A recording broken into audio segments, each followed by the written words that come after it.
Gentlemen, welcome to this press conference from the 17th World Economic Forum on the Middle East and North Africa, here live from the Dead Sea in Jordan. Thank you for joining us here in the room. Thank you for joining us, whether you're watching on our website, television, or a social media platform of your choice. Thank you for tuning in. And a special thank you, of course, to my illustrious guest to my immediate left, the Chief Executive of Afghanistan, Dr. Abdullah.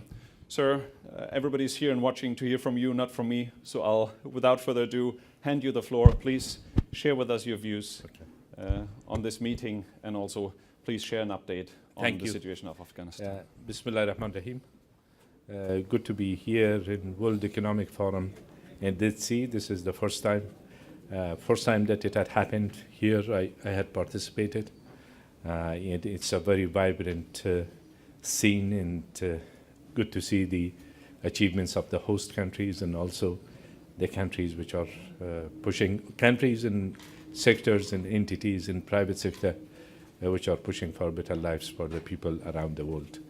As far as Afghanistan is concerned, two main focus this year. One is the peace process, which is supported by the United States, and talks are underway between Taliban representatives in the UN, the US. Some progress, but still a lot of work needs to be done. Then the other side of it is the elections. It's presidential elections plus provincial council elections in 2019. We are working on both tracks, and we have not conditioned one to the other because it's according to the Constitution. This year there has to be presidential elections. Preparations are underway. I'm one of the candidates. Campaign has not started, otherwise I would have switched to campaign mode. And there are other candidates as well, and we hope that the upcoming elections is better as far as transparency of the elections is concerned. The people of Afghanistan deserve this. Talking about the peace process, one side is the Taliban plus the terrorist organizations like Al-Qaeda and the others, which Taliban have been supporting. Daesh is also in part of the country, but in a small part of the country. So the fight in Afghanistan, the war in Afghanistan is against Daesh, Al-Qaeda plus Taliban. But now Taliban have entered negotiations with the United States. They have not yet to enter negotiations with the Afghans, with the Afghan government and others. This is the key sort of milestone. Should this happen, this will be the start of a peace process. This year, it is already 40 years since the start of the war in Afghanistan. And our people have suffered in many ways. But in the past 18 years, since the start of the engagement of the international community, things have changed. There have been lots of positive changes in the lives of the people, especially in the fields of education, democratic process, human rights, women's rights, freedom of speech, the role of the private sector, very vibrant civil society, altogether. These are things which have changed in Afghanistan, and also the role that Afghanistan is playing as a connecting bridge between South Asia and Central Asia. There have been many trade and transit agreements. Infrastructure has been built in order to facilitate connectivity. In terms of services in the areas of communication, there has been a lot of investment in our natural resources. There is some foreign direct investment, but not as much as the potential is there. Thank you, Chief Executive. You touched on what I believe is a very important point. You mentioned education. We heard this very morning from the King of Jordan, from the UN Secretary General, the importance of including the young people in these developments. What would your message be to the young people of Afghanistan? The younger generation already, they have given us their message. Yes, and they want peace. At the same time, they want to enjoy their rights and an environment that they can achieve the potentials that they have. In many areas, they have proven their abilities and capabilities in the field of science, robotic science, in the field of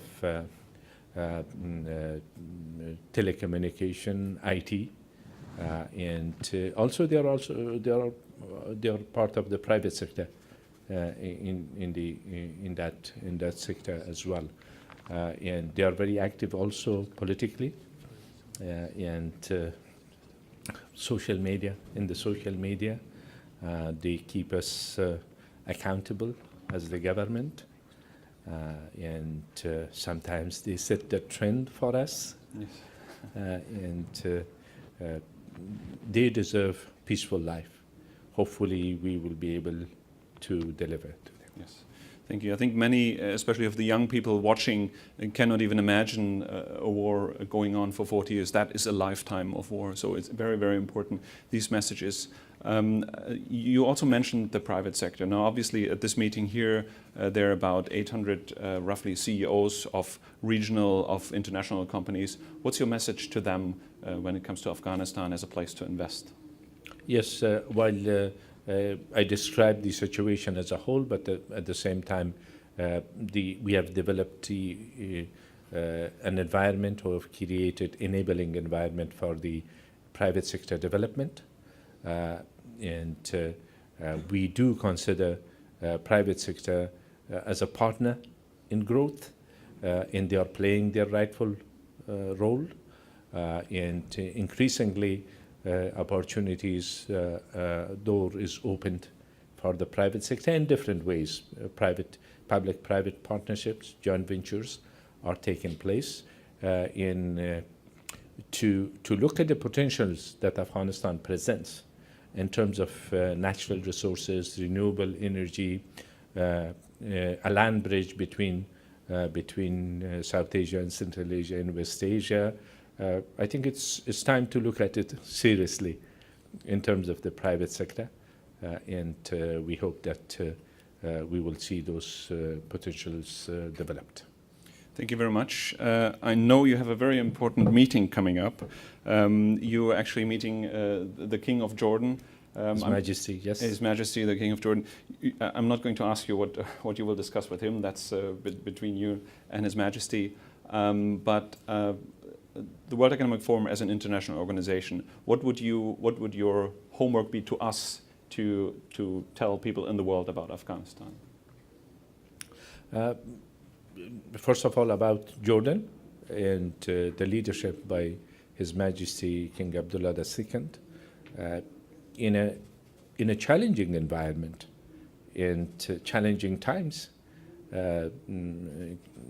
His Majesty has presented a model of peaceful coexistence, and also utilizing the maximum potentials which are there in the interest of the people, but not just the people, but the region and beyond that.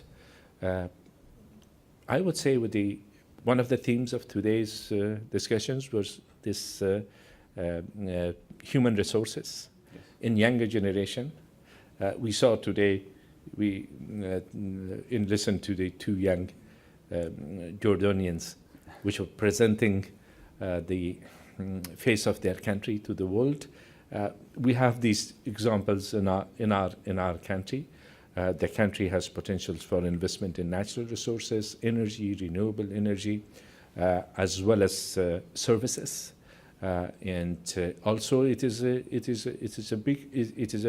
has a great potential for tourism when times comes. So it's important that we see the opportunities as they are, though the challenges sometimes might prevent us from looking at it thoroughly, but the opportunities are there.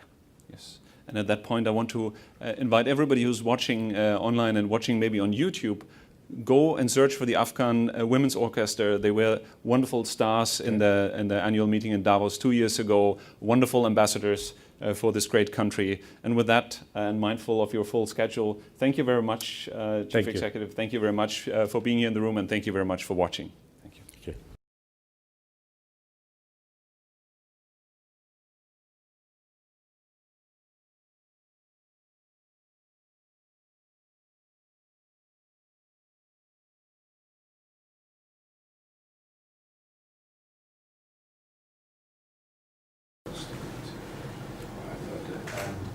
as His Majesty.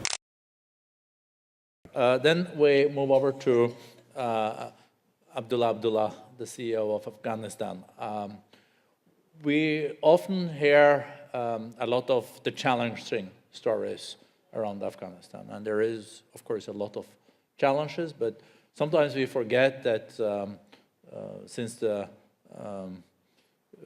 early 2000s, 4 million girls have been educated. There is a lot of newspapers, TV channels. We see also the life expectancy has increased quite substantially. But still, what is holding the country back is, of course, the security situation. And you yourself has also seen this very closely. No, there are negotiations or talks, I would say, under the leadership of also Ambassador Khalilzad of the US with the Dove office of Taliban, and also there is no talk about making a peace deal here. It would be very interesting, Mr. Abdullah, to hear, is this realistic, and are you supportive of this US undertaking, or do you think this is happening too much not including the elected government in Kabul? Bismillah ar-Rahman ar-Rahim. Thank you. Yeah, the country has been at war for 40 years now, 4-0. And that shows the urgency of making efforts towards achieving peace. So that's the view of majority of the people of Afghanistan, which are supportive of the efforts for achieving peace. Recently, in the past few months, the United States has re-energized its efforts. Big deal by appointing Ambassador Khalilzad as their special envoy. And he has made a lot of journeys to different parts of the region, as well as contacts with the Taliban, talks to the Taliban. As a whole, we are supportive of those efforts. He has spent more times with the Taliban because they are the challenge. They are the one that are the obstacle towards achieving peace. He was in Kabul just a few days ago. He has made progress in one area, which is Taliban assuring everybody and giving guarantees that they will not going to maintain contacts with Al-Qaeda or any other terrorist group, which is a positive development because that was the root cause of the problem at the beginning, the presence of thousands of terrorists from all around the world in Afghanistan, and Taliban relying on their support and them relying on Taliban support, and then posing a serious challenge to the people of Afghanistan.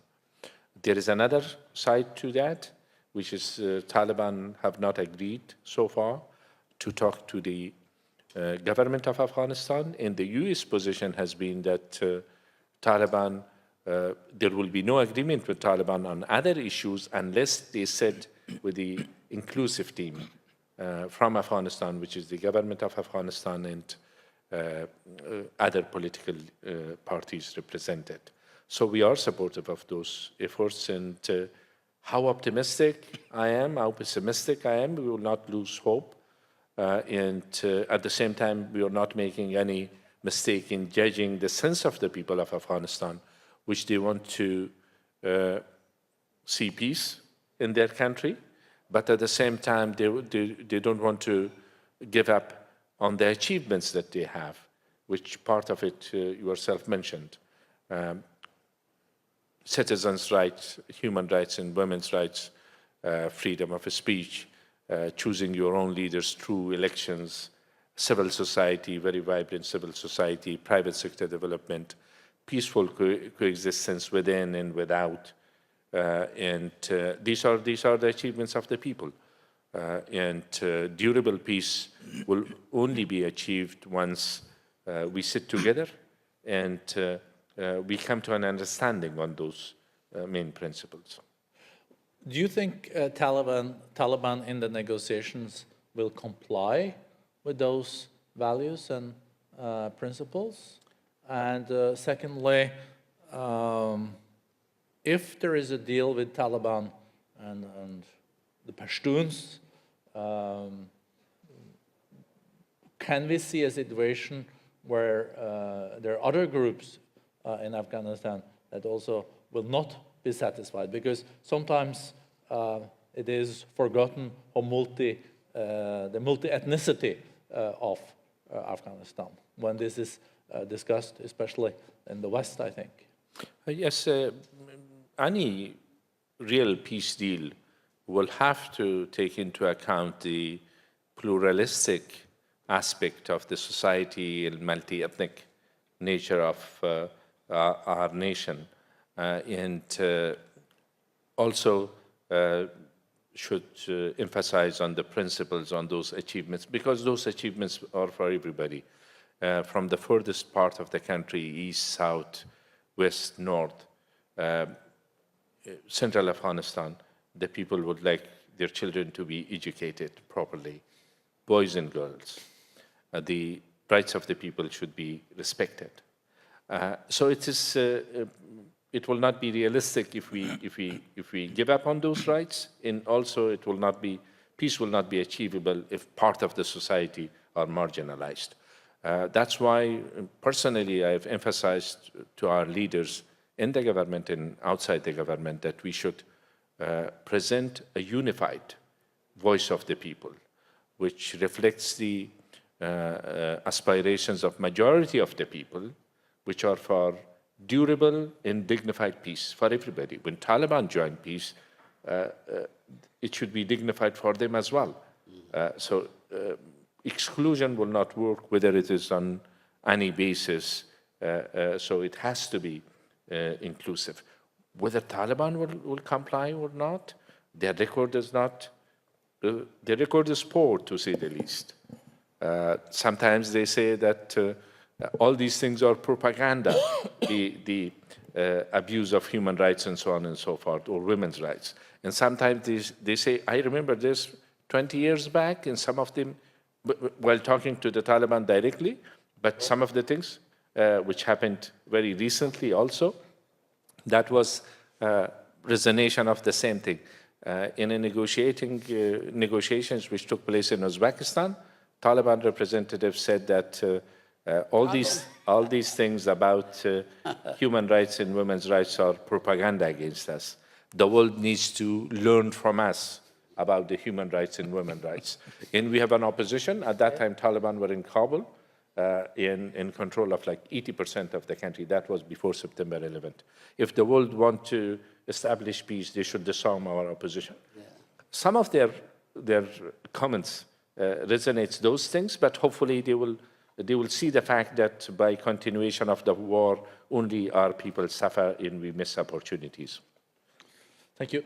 Daesh is located in parts of the country, and they have lost lots of their leaders, and they're still they control a small territory, but nevertheless, it's a challenge. Still, Daesh is a challenge. The situation around Afghanistan, the neighborhood, South Asia, Central Asia, Iran, Russia, all these situations have an impact on our situation. But we hope that we will be able to bring enough coherence and understanding in the region that these groups developing in our part of the world is a threat to others as well. It's not just to us. And in dealing with them and also in supporting the peace process, everybody has a stake. Only to just briefly touch upon one aspect of the situation. Very briefly. Connectivity with Central Asia has improved many folds through roads, railways, and fiber optics, and so on and so forth in the past few years. Imagine if there is peace there, the whole region will flourish. I wonder, Dr. Abdullah, Chief Executive of Afghanistan, what you think needs to be done as a government official, because ISIS may be on the retreat in Syria and Iraq, but they are in resurgence in your own country, Afghanistan. We hear talk about an Afghanistan branch of ISIS known as ISIS-K. The US has warned that it is a serious threat that needs to be focused on. What do you know about this group, who the members are, and what kind of strategy you need to defeat them? When things were happening in Syria, in Iraq and Syria, we were concerned, we were worried, because in Afghanistan and parts of the country which security was not good, this would serve like the best environment for these groups. And it began with one single tribe, which mainly it's in the other side of our borders with Pakistan. They started in our region with that one single group. And then some groups amongst the Taliban, which were not happy with their leadership, they joined. And at the beginning, it seemed that they would make big strides. But due to their brutal tactics that they used, for example, the first picture which came out, while the tribes the tribes which suffered afterwards, they had thought that they are helping people with their families, because they had come with their families and saying that we're just accommodate us here. But the first thing what they did was to, once they consolidated their feet on the ground, they blew up 10 elders from the same tribe. Like they were, the picture is like, even to describe it is difficult. 10 people sitting there, and underneath it was already mined, and they blew. So, so if they are being manipulated, and you've had time to observe them, if, as you say, these groups are able to tell them, join us, we will give you the economic opportunities. That's part of it. Yeah. What then should you be doing in terms of concrete steps, strategies to counter this and to create the kind of environment that would keep them on your side, on the right side? The sort of all-out approach. Like in short term, in mid-term, there will be things to be done. In longer term, of course. The real answer is, of course, education. And sometimes they start working on children from the age of 4, 5, 6. And their parents are needy people, and they have no choice. They allow them there. Then when they are 14 or 15, they know nothing but violence that they are exposed to. They show them videos. They take them to the areas where they themselves witness those sort of violence, and that becomes part of their life. So it's an all-out approach. Ulama can play a role. The people of civil society, elders. But should the government take the lead? Yes, of course, as we are doing in that case. That's why ISIS has been contained in Afghanistan. So after a while, when they spread their control in some parts of the country, now they are contained in eastern part. Well, that's not what the U.S. commander of Central Command, General Vogel, says. He said they represent a very sophisticated and dangerous threat that we have to stay focused on. And he says they're very good at using social media to spread their message. Yeah. I want to just take the conversation away for a minute, and then we'll continue on this line. Underrated, or let's face it, is the region facing too many important challenges to be thinking positively and hoping and getting excited about the World Cup? We're talking about conflicts that are raging, not just the lack of opportunities. We're talking about drones overhead. We're talking about a lot going on. No, the impact of sport we cannot underestimate. In the middle of the conflict, when we have these football tournaments in Kabul, these are the biggest events, and in the evenings, boys and girls join in, and most watched TV programs, let alone World Cup, which you may reserve some tickets for us. Absolutely, sir. And in terms of governments, the governments not using extremism and terrorism as a means of achieving foreign policy objective. That's the key. That's the first decision that any government should take. He's hitting my rival, why not? Let him be developing and then tomorrow these forces will turn against all governments. They have their own ideology. In our case, what led to the containment of the ISIS to the extent that it is, I'm not saying that it's not a threat. The population turned against them. At the beginning, they seemed to be innocent families joining in. Later on, when they saw the brutal activities of them, then they turned against them. So that has led to the containment to the extent that it is. And some actions, for example, what Prime Minister Ardern of New Zealand did in reaction to the attacks on the mosques, that speaks volumes. That's a message which I think millions of people got a message of humanity, common values, in respect, in dignity. That's perhaps more than a war launching against a basis of ISIS. So we should think about it in much broader sense, because unfortunately these phenomena will persist. And a few years ago, I was in Saudi Arabia, and I was told that in a relatively better off family, a son has killed his parents because the parents were against ISIS, and the son took gun or put an end to their lives of their parents. And that was in Medina Munawwara. And unbelievable. But this is something that should alarm us, and we should deal with it with a sense of urgency, but long-term vision. Thank you.